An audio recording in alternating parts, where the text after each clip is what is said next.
Your ABC 6 Storm Tracker weather with meteorologist Bill Guile.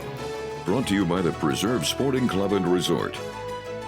And good evening, everyone. Yeah, we continue to look at extremely dry conditions around much of the Northeast. Here in Rhode Island, we are looking with severe drought conditions. This information released last Thursday. Even though we're getting a little bit of rain coming in tonight and perhaps another threat around late Thursday night, it may not do much to change the way this map looks when the next update comes out next Thursday. But today, yeah, another dry day, and it started off rather chilly, 28 degrees, so well below the normal low for this time of the year, but the high temperature exceeded expectations and made it to 58, so 3 degrees above the normal of 55.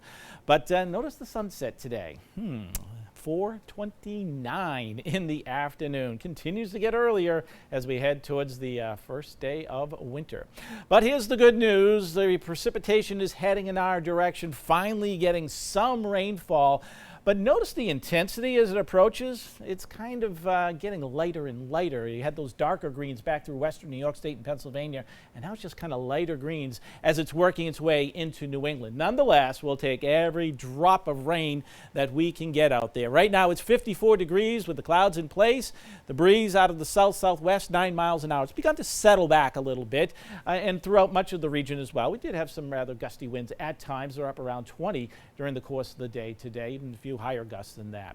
But everybody right now is sitting in the mid-50s, and these temperatures really not going anywhere because of that southwesterly wind for this evening. So yeah, we might fall back 1, maybe 2 more degrees for the rest of the overnight, but that's about it. I mean, just look at how mild the air is all the way back through the Midwest. Temperatures still in the 50s and 60s, so that's what's coming our way for tomorrow. So let's put our maps into motion and show you how it's all going to be playing out. You see how quickly the rain goes through. It's going to be moving offshore tomorrow morning. By the afternoon, we'll get into some sunshine and very mild temperatures. They're going to be up in the 60s.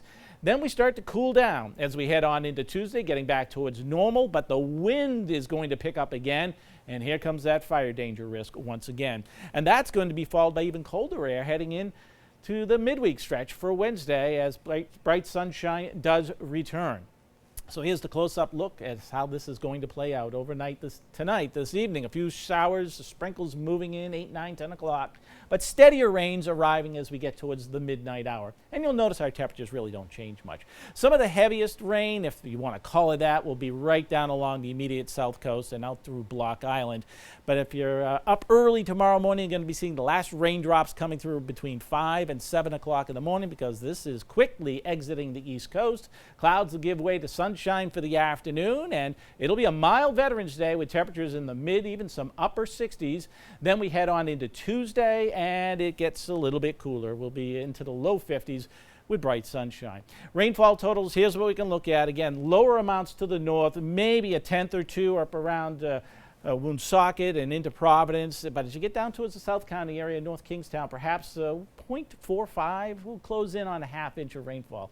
And is there any more rain threats in the forecast? Well, yeah, not much. This one for Thursday night and Friday, most of the models are suggesting we might miss it to the south. So we'll see how that plays out as we get closer to it.